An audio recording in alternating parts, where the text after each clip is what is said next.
Internautes, téléspectateurs, et bonjour et bonsoir, dépendamment de l'heure où vous nous suivez. Nous sommes très heureux de vous retrouver pour le partage de la parole de Dieu à travers notre émission Souviens-toi. Et aujourd'hui, nous allons analyser ensemble un point important dans cette émission, donc le plan de la rédemption. Nous allons essayer de parcourir l'histoire de la rédemption à travers la Bible. Comme vous le savez déjà, c'est avec notre ami et frère Franck Segui, à qui nous disons bonjour. Bonjour Mackinson et bonjour à nos internautes.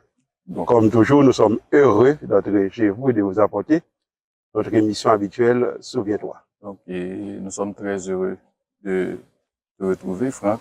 Nous allons parler de l'histoire de la rédemption.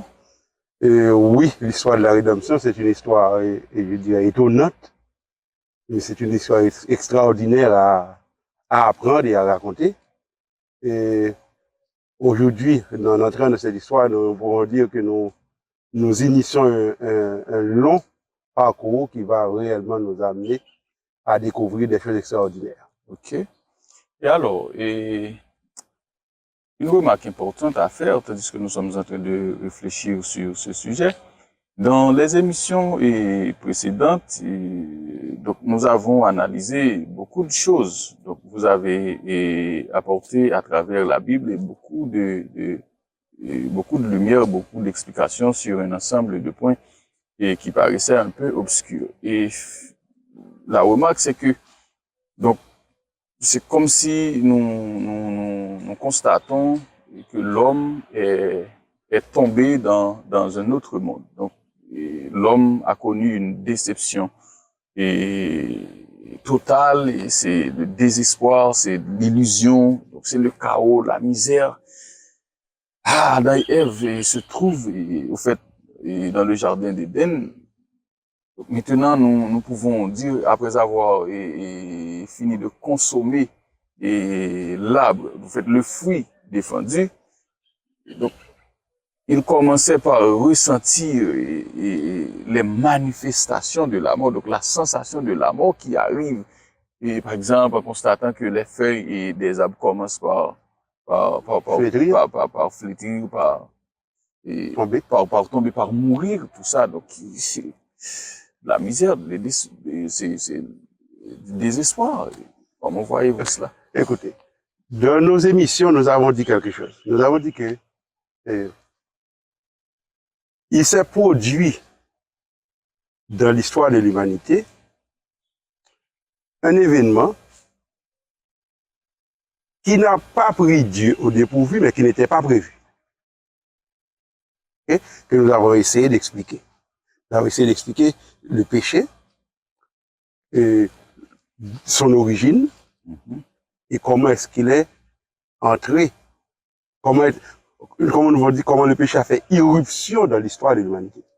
Donc, nous avons fait remarquer que le péché ne fait pas partie du plan, le péché n'était pas prévu dans le plan, mais il n'a pas pris Dieu au dépourvu. Justement, le sujet que tu annonces aujourd'hui, nous avons la possibilité de montrer que Dieu, en même temps, a élaboré deux plans. Nous avons, jusqu'à présent, beaucoup insisté sur le plan de la création. Comment Dieu a créé l'homme. Et nous avons même fait appel à la science pour montrer que les données scientifiques dont nous disposons actuellement montrent réellement que l'homme est le résultat d'une planification. Je dis l'homme, mais en réalité, la vie elle-même est planifiée. Ok? Nous avons déjà montré ça dans nos émissions. Mais aujourd'hui, tu nous permets d'entrer dans l'autre plan qui a été conçu en même temps, pas l'un après l'autre, mais en même temps que le plan de la création. Sauf que ce plan-là ne peut pas être révélé par ce que nous observons dans la nature. Voilà pourquoi nous sommes obligés de nous confiner à la Bible, à la parole de Dieu, pour comprendre ce plan. Nous pouvons l'appeler justement, comme tu l'as dit, le plan de la rédemption. Alors, qu'est-ce que nous pouvons comprendre? Si nous analysons, nous avons déjà commencé à analyser le texte de Genèse 3, mais nous pouvons y revenir encore aujourd'hui. Okay, Genèse chapitre 3. Qu'est-ce que nous avons dans Genèse chapitre 3? Nous avons le récit de ce qui s'est passé dans le jardin d'Éden. Et parce que Dieu, après avoir établi le couple initial qu'il a créé, l'homme et la femme. Il faut insister sur ce point. Dieu a créé un couple mâle et femelle. Ok? Un homme et une femme. Dieu n'a pas d'autre plan pour l'humanité. Le plan de Dieu pour l'humanité, c'est toujours un homme et une femme. Tout ce que nous entendons, tout ce à quoi nous assistons, de différent, c'est une déviation du plan de Dieu. Le plan initial de Dieu, c'est un homme et une femme. Évidemment, nous reviendrons sur cela dans une autre émission. Ouais, mais je profite pour ouvrir cette parenthèse et la fermer tout de suite. Donc, le texte nous dit, puisque Adam et Ève ont mangé de l'arbre, Ève d'abord, ensuite Adam, eh bien, qu'est-ce qui s'est passé? Leurs yeux se sont ouverts pour constater qu'ils étaient nus. Et à ce moment-là, le verset 8, je suis en Genèse 3, le verset 8 nous dit que alors ils entendirent la voix de l'Éternel Dieu qui parcourait le jardin vers le soir, et l'homme et sa femme se cachèrent loin de la face de l'Éternel Dieu au milieu des arbres du jardin. Voilà. Donc, qu'est-ce que ce texte nous dit? Ce texte nous dit que, eh bien, dès que l'homme a péché, l'homme n'a pas pu supporter la présence de Dieu. C'est ce que j'appellerais la déception, donc la situation de déception. Exactement. Donc l'homme a commencé à vivre une déception. L'homme a commencé à vivre une déception, c'est-à-dire l'homme s'est retrouvé avec sa conscience qui le bouleverse. Voilà. Il se sent coupable. Ok? C'est comme un enfant qui a, par exemple, brisé quelque chose à la maison, tandis que maman et papa étaient dehors. Et l'enfant sait déjà que maman avait plusieurs fois prévenu de ne pas shooter le ballon à l'intérieur de la maison parce que ça peut écraser les bibelots. Et maman avait déjà prévenu qu'il ne faut pas faire ça. Et si on fait ça, voici la conséquence, c'est ça, là. Donc l'enfant le savait. Et voilà que malgré tout, il a lancé le ballon à l'intérieur du salon. Et le dégât s'est produit. Et bien, lorsque maman va arriver, l'enfant va derrière la porte ou sous le lit.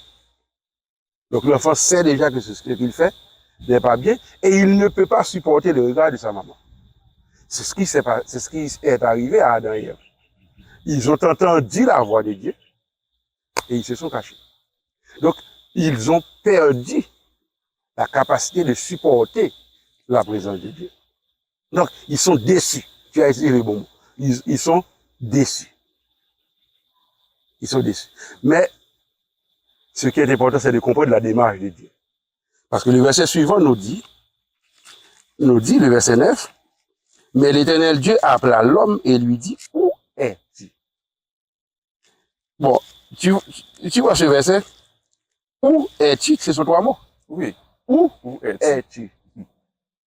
Je dirais, dans ma compréhension, c'est le meilleur message que l'homme pourrait entendre. Et ce que tu as annoncé comme plan de la rédemption, nous pouvons dire que ce plan commence à se révéler à partir de cette question. Où es-tu? C'est-à-dire, comprenons bien, le péché a séparé l'homme de Dieu. Mais Dieu lui-même, il n'est pas resté de l'autre côté du pont à regarder l'homme dans sa misère. Il prend l'initiative. Et il pose à l'homme la question. Où es-tu? C'est-à-dire, Dieu lui-même est venu chercher l'homme. Donc c'est Dieu qui a pris l'initiative. C'est Dieu, exactement. Il faut insister sur ce point. Le salut,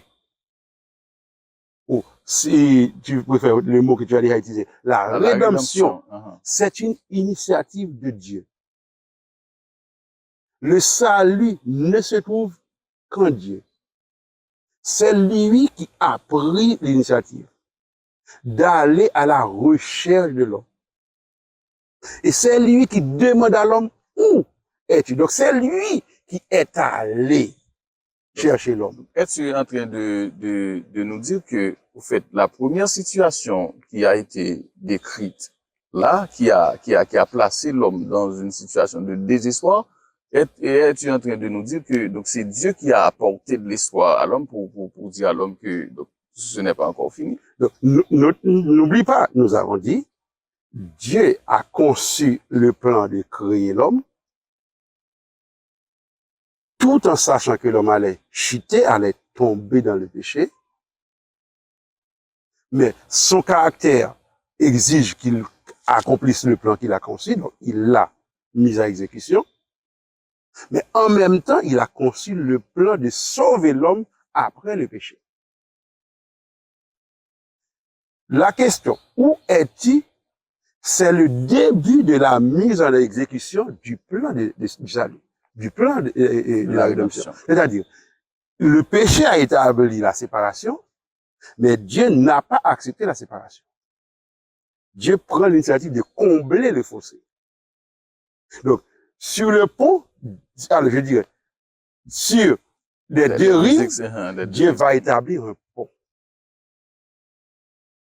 Il commence à construire ce pont en posant la question, où es-tu?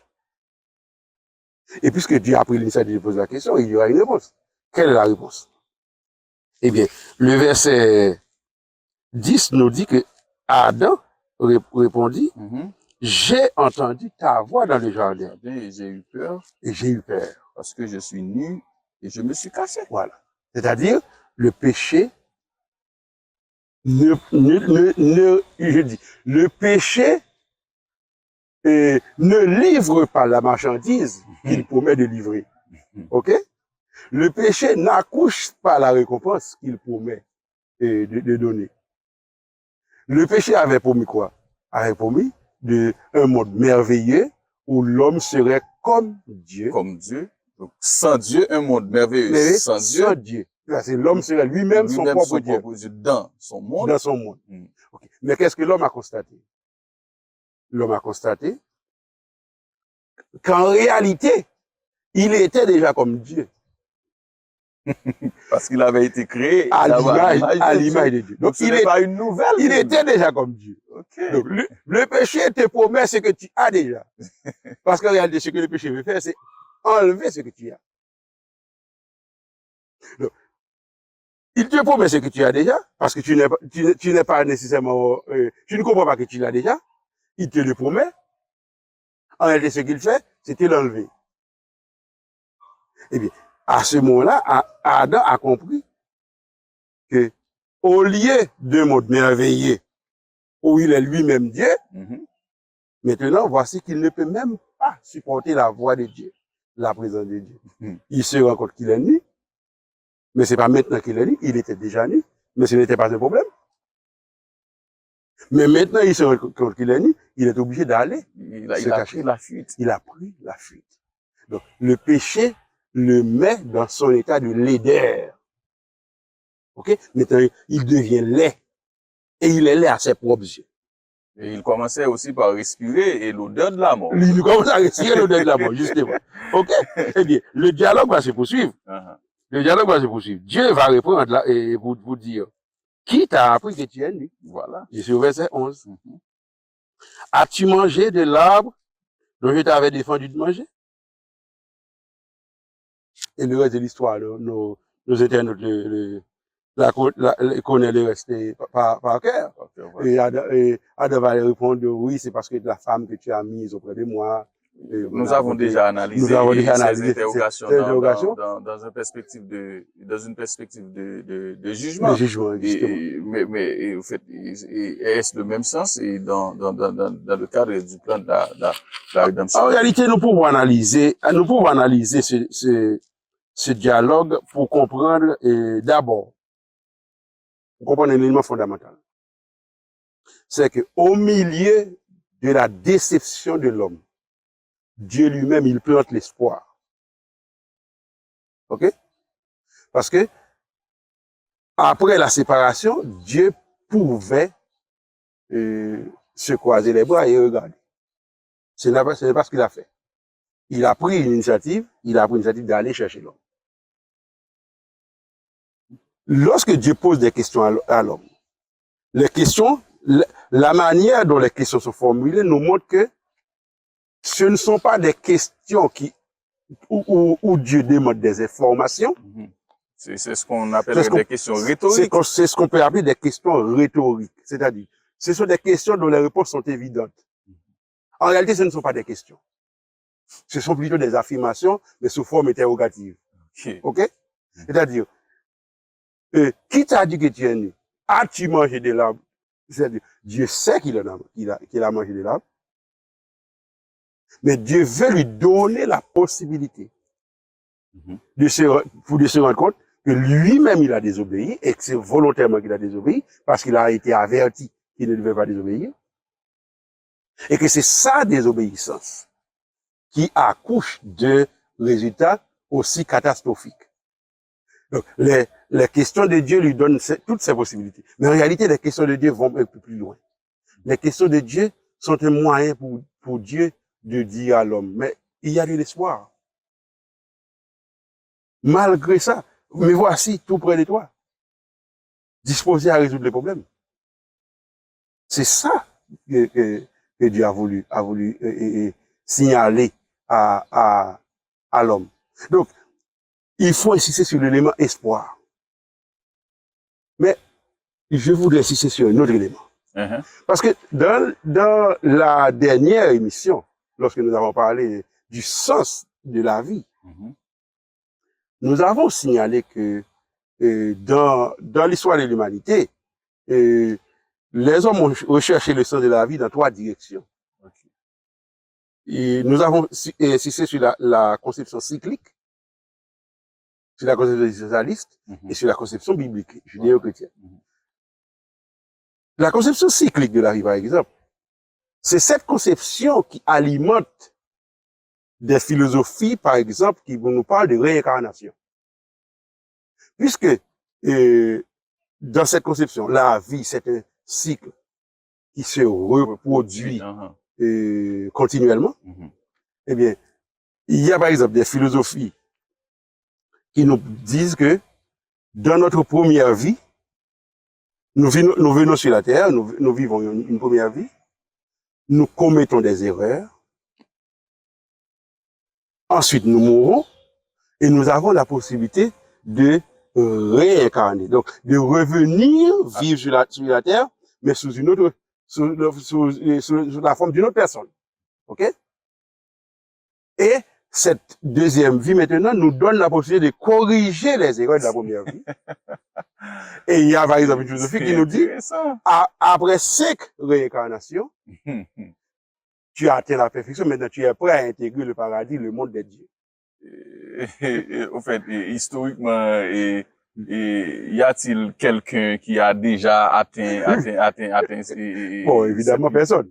Parce que c'est comme c'est pas la vérité, donc personne ne peut atteindre ça. Voilà. Donc, je comprends bien. Donc, cette conception, c'est quoi? C'est une conception qui pense que, eh bien, la vie, c'est quelque chose que l'homme lui-même peut se procurer à force de réincarnation, à force de réincarnation. Le récit que nous sommes en train de lire nous dit que c'est Dieu qui donne la vie. La vie, c'est une grâce de Dieu. C'est une grâce de Dieu. Nous pouvons continuer le reste de la lecture pour que ça soit plus clair. Voilà. Et ensuite, revenons aux questions. Et moi-même, je m'intéresse à cette interrogation et de Dieu et à l'homme, et il y a aussi Satan qui est mêlé. En fait, je ne sais pas si je me suis trompé. Moi-même, je vois déjà là l'idée d'une séparation, l'idée de 2 camps. Okay. Je ne sais pas, est-ce que vous... Exactement. Je partage totalement ton point de vue. C'est que Dieu lui-même va présenter, non seulement il présente l'espoir, il présente la grâce, mais il va aussi présenter ce que nous pouvons appeler 2 camps en conflit. C'est ce qu'il va dire à Adam et Ève. Il va écouter la réponse de chacun. Et puis, au verset 15, il va dire à Ève, Il va s'adresser directement à Ève. Mhm. Et Dieu dira à Ève, c'est Dieu qui parle, je mettrai inimitié. Donc le mot inimitié traduit déjà un conflit. Je mettrai inimitié entre toi et la femme. Donc ça c'est après avoir entendu la réponse d'Ève. Donc Dieu dit, il mettra l'inimitié entre toi ici c'est le serpent qui, comme le texte de l'Apocalypse 12 nous l'explique clairement, c'est le diable, c'est Satan. Nous avons déjà expliqué que ce sont des titres, ce ne sont pas des noms. Okay? Le diable, le serpent ancien, le dragon, etc. Donc c'est Satan. Mais Dieu dit à Satan, je mettrai inimitié entre toi et la femme, entre ta postérité et sa postérité. Une division totale. Celle-ci, la postérité de la femme, celle-ci t'écrasera la tête et tu lui blesseras le talon. Donc, ce texte-là, c'est un texte riche. On peut appeler ce texte un proto-évangile. C'est l'évangile de l'Ancien Testament. Dans le Nouveau Testament, nous avons quatre livres qui portent le nom d'évangile. Parce que dans ces quatre livres-là, nous avons la proclamation directe de Jésus rapportée par ceux qui ont vécu avec lui, comme Matthieu, comme Jean, ou qui l'ont entendu de ceux qui ont été avec Jésus. C'est le cas de Luc et de Marc. Mais pourquoi nous sommes dans l'Ancien Testament? Tu parles déjà de l'évangile. C'est que l'évangile que Jésus est venu concrétiser, le royaume des cieux que Jésus est venu annoncer, c'est un royaume qui a déjà été annoncé à Adam et Ève. Au verset 15. Au verset 15. Parce que Dieu nous dit. Okay. Mais je ne vois pas le nom de Jésus. Même s'il n'a pas le nom de Jésus, il ne faut pas s'attacher à un nom, il faut s'attacher à un concept. L'idée qui est là, c'est que Dieu dit, dans mon plan,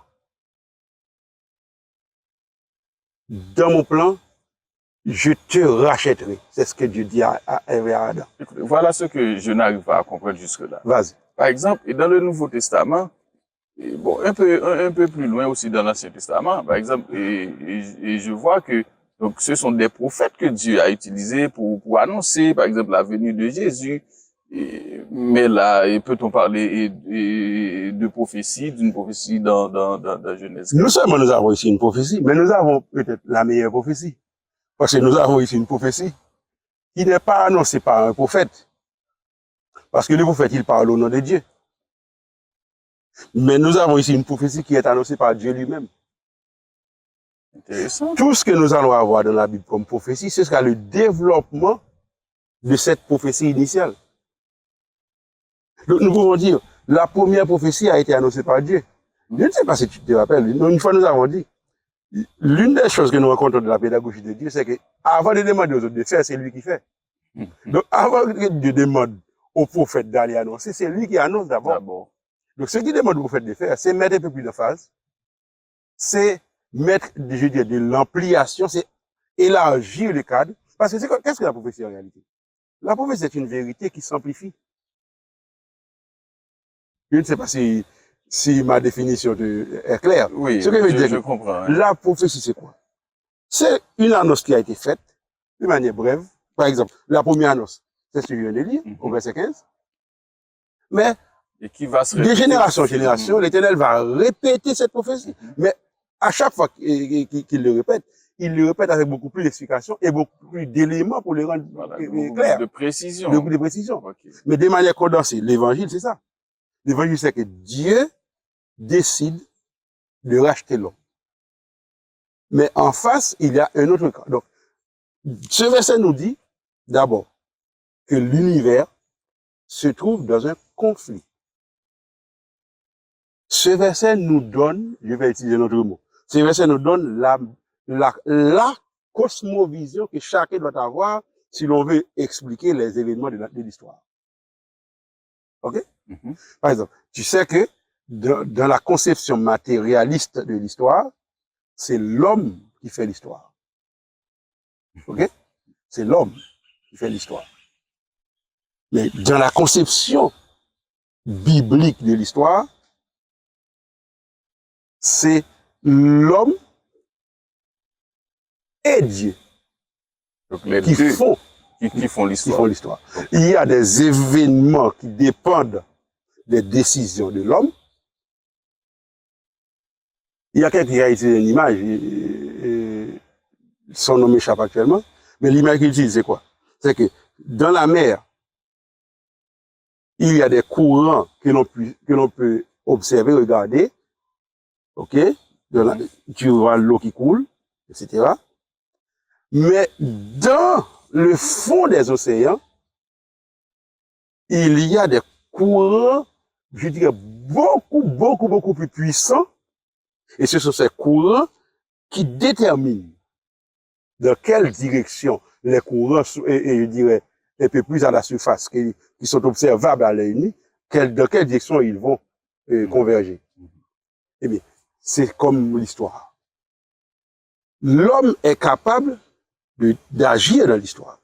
C'est-à-dire? Mais les actions de l'homme ne déterminent pas tout.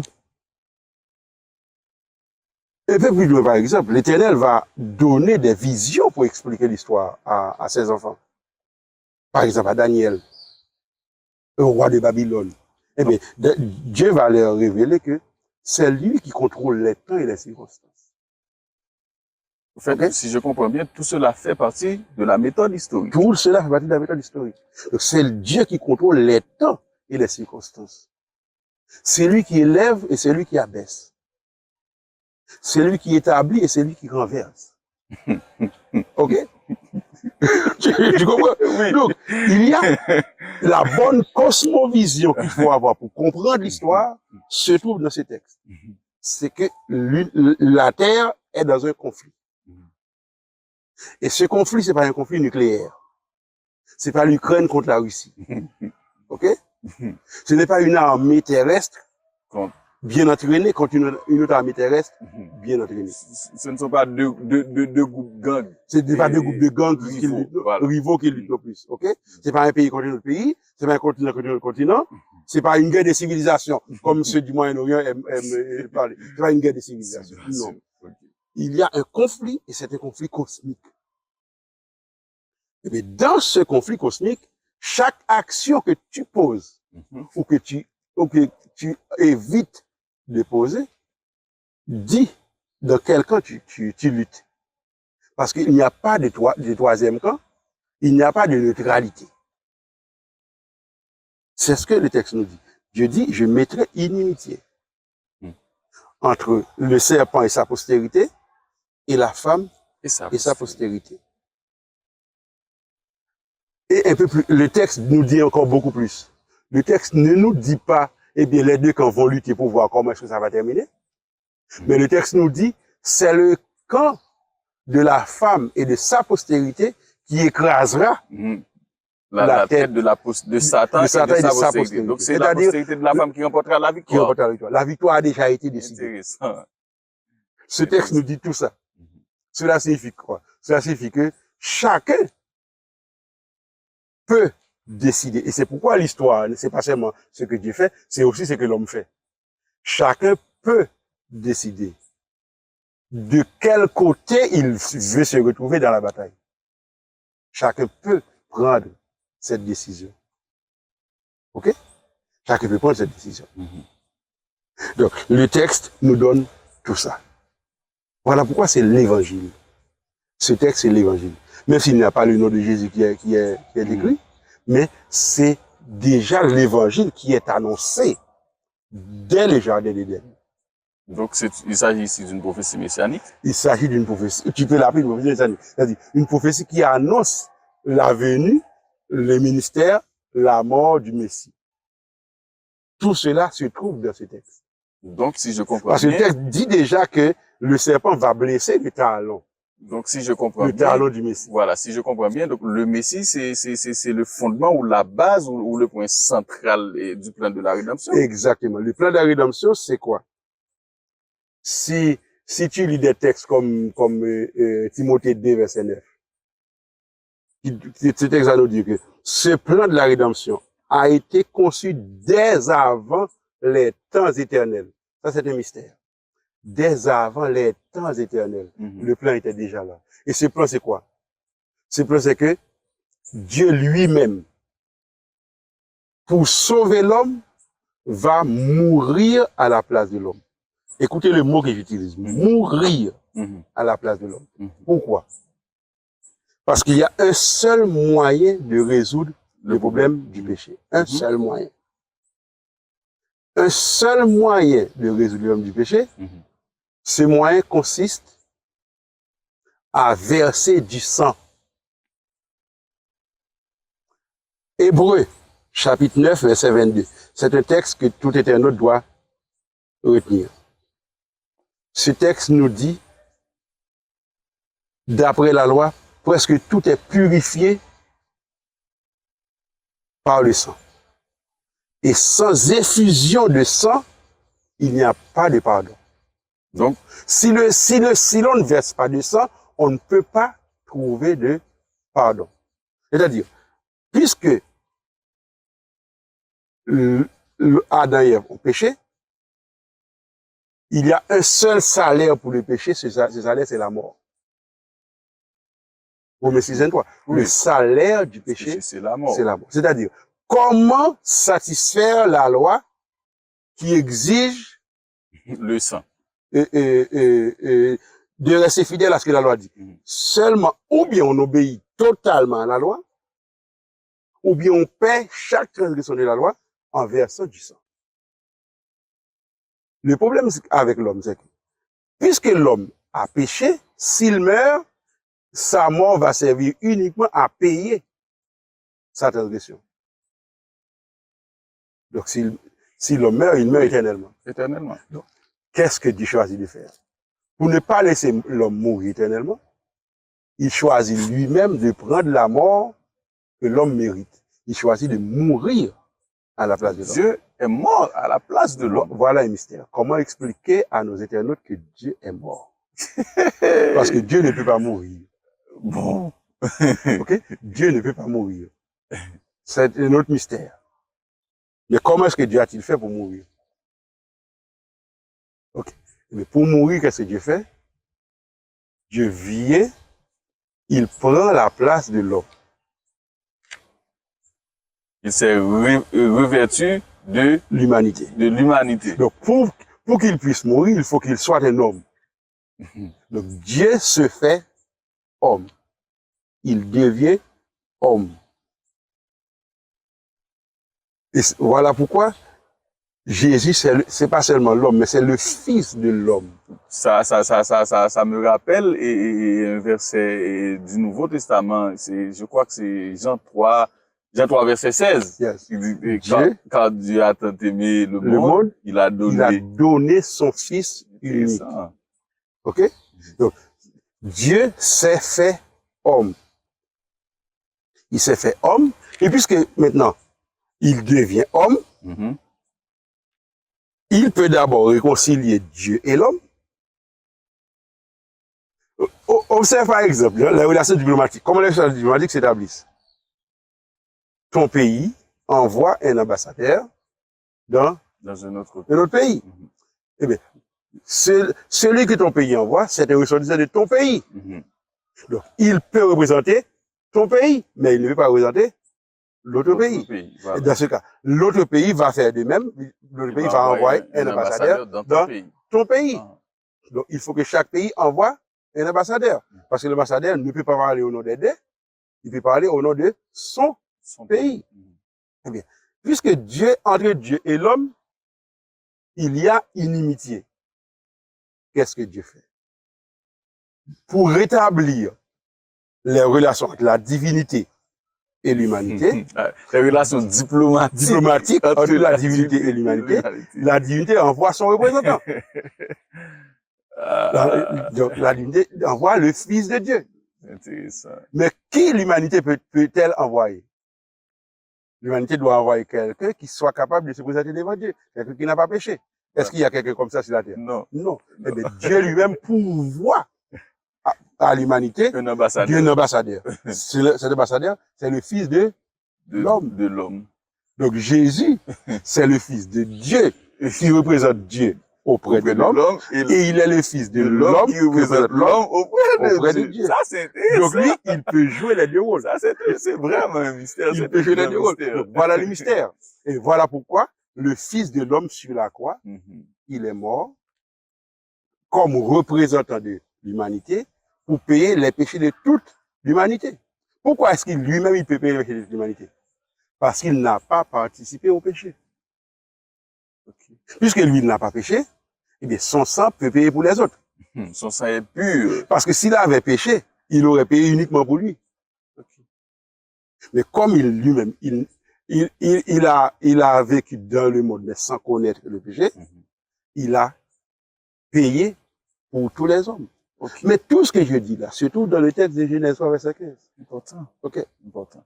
Ok, revenons à Genèse. Et, par exemple, il y a le verset 21 qui attire mon attention. Là où il a dit que l'Éternel Dieu fit à Adam et à sa femme des habits de peau et il les a revêtis. Par exemple, nous voyons qu'après avoir péché, Adam et Ève se sont confectionnés des habits. Mais pourquoi Dieu a-t-il utilisé donc pourquoi d'abord il n'a pas laissé Adam et Ève avec le même habit dont ils se sont déjà confectionnés? Il est obligé d'aller confectionner d'autres habits, mais ceci avec d'autres éléments, pas avec des feuilles, mais avec des peaux de bêtes. Nous avons Dieu a dû tuer un animal. Ok. Mais, donc comment tu comprends cela? La dernière fois, nous avons ri lorsque nous avons dit que l'une des premières conséquences du péché de l'homme, c'est la destruction de l'environnement. L'homme a commencé à détruire l'environnement. Parce que, avec cette solution que l'homme avait imaginée, ce qui serait arrivé, c'est que c'est tous les jardins que l'homme allait détruire, parce que les feuilles des arbres ne peuvent pas remplir cette fonction que l'homme a voulu qu'elle remplisse. Et donc, je dirais, on peut interpréter ça de deux manières. Littéralement, la solution de l'homme, c'est une solution qui ne tient pas. Okay? Et les feuilles des arbres ne peuvent pas couvrir la nudité de l'homme. Mais il faut de préférence s'attacher, je dirais, à l'importance symbolique de cette réalité. C'est que les solutions humaines pour résoudre le péché n'engendrent que plus de désastres. Toutes les tentatives de l'homme pour résoudre les problèmes ne font qu'engendrer d'autres dimensions du problème. Donc c'est ce que, par exemple, on appelle le salut par les œuvres. Le salut par les œuvres, ça, dès ce chapitre de Genèse 3, nous comprenons déjà que l'homme n'a pas les moyens lui-même de se donner le salut. Il n'y a que la solution de Dieu qui puisse assurer le salut. C'est ce que ce verset nous dit. L'homme a essayé de trouver la solution, mais il n'y a pas de solution en dehors de la solution que Dieu propose. Et Dieu lui-même, qu'est-ce qu'il a fait? Il a confectionné des vêtements pour Adam et Ève à partir de la peau d'un animal. Ça signifie quoi?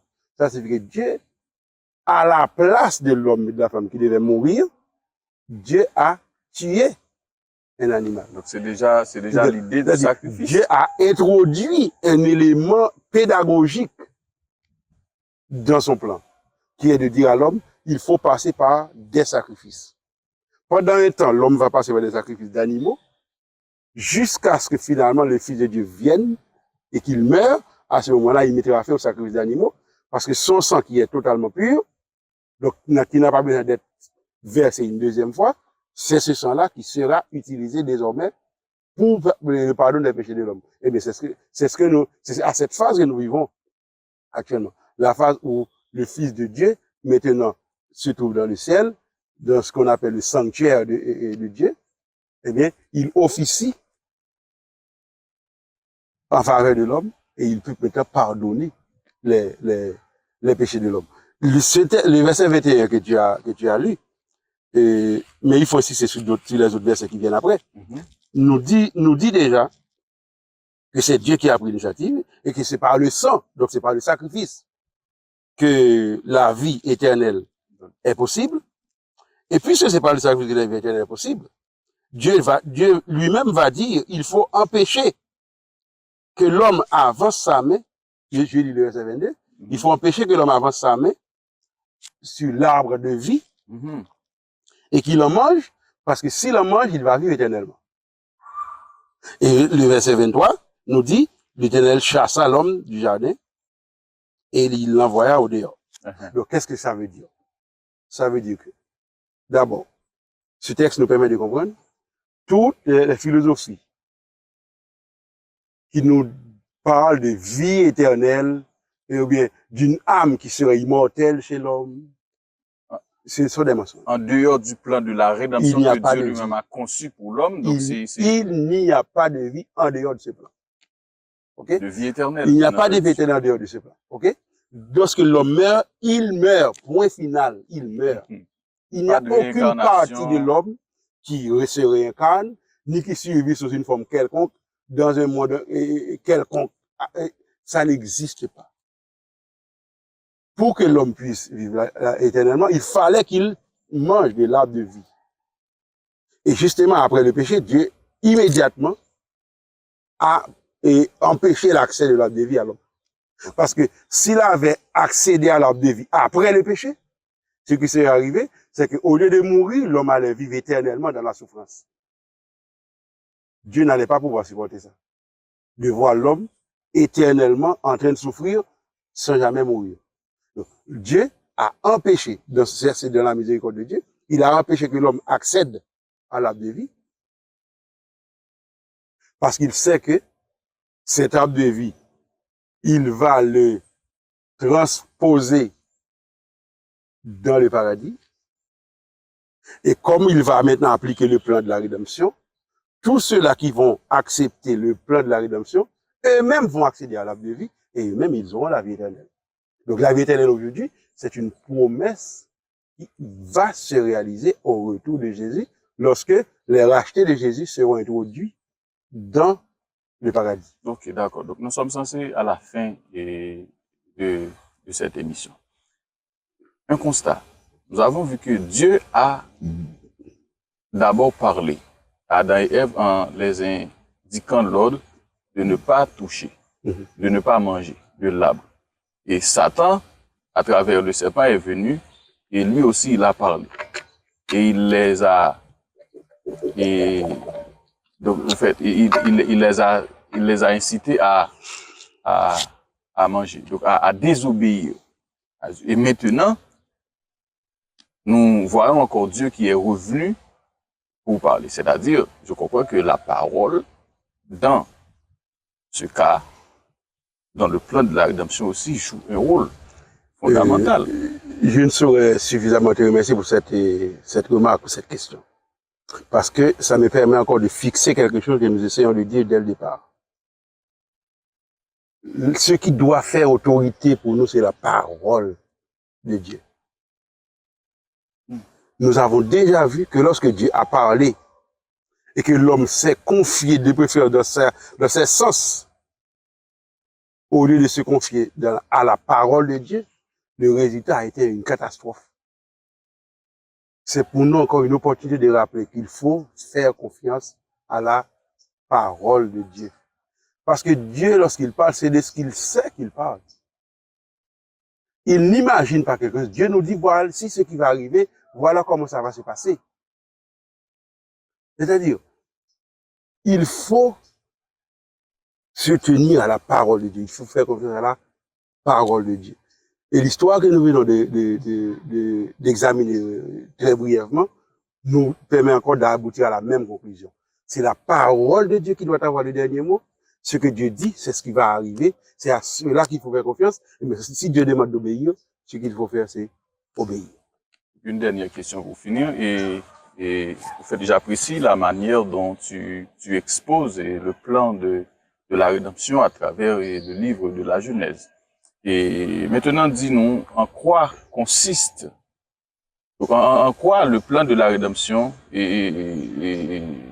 vous faites, exprime l'amour de Dieu pour l'humanité. Bon, ce plan, en résumé, je te le donne en 30 secondes. en résumé, ce plan nous dit que Dieu aime l'homme tellement que ce qui est la conséquence du péché de l'homme, Dieu a accepté de le payer.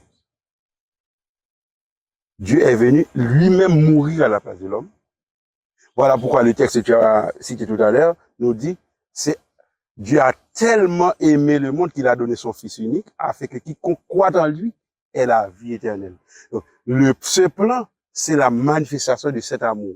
Ce plan nous dit, maintenant, l'amour de Dieu, ce n'est pas un discours. L'amour de Dieu est un acte que nous pouvons voir. Comme Martin Luther l'avait dit, de l'amour en acte. C'est de l'amour en acte. Voici ce que nous pouvons dire en 30 secondes. Comment ce plan nous montre que Dieu réellement, ce n'est pas un discours qui fait sur l'amour, mais Dieu est amour. Dieu ne possède pas l'amour. Dieu est. C'est lui qui est l'amour. C'est ce que ce plan nous permet de comprendre. Et que devrait donner l'homme en réponse à cet amour. Comment répondre à cet amour? Il y a un chant qui dit, comment répondre à cet amour? Je crois, j'aime et j'adore.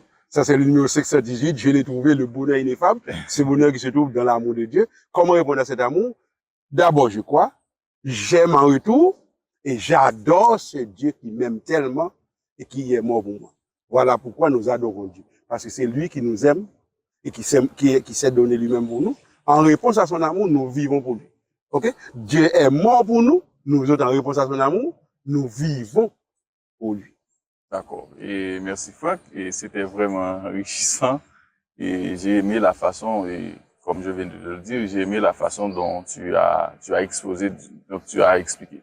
Et à vous, chers internautes, et nous vous remercions d'avoir été avec nous. N'oubliez pas surtout de partager et abonner, de commenter aussi, parce que les commentaires, les remarques sont très importantes pour nous. Cela nous aide à améliorer la qualité de nos émissions. Et donc, merci et n'oublie pas, ici c'est Souviens-toi. Souviens-toi.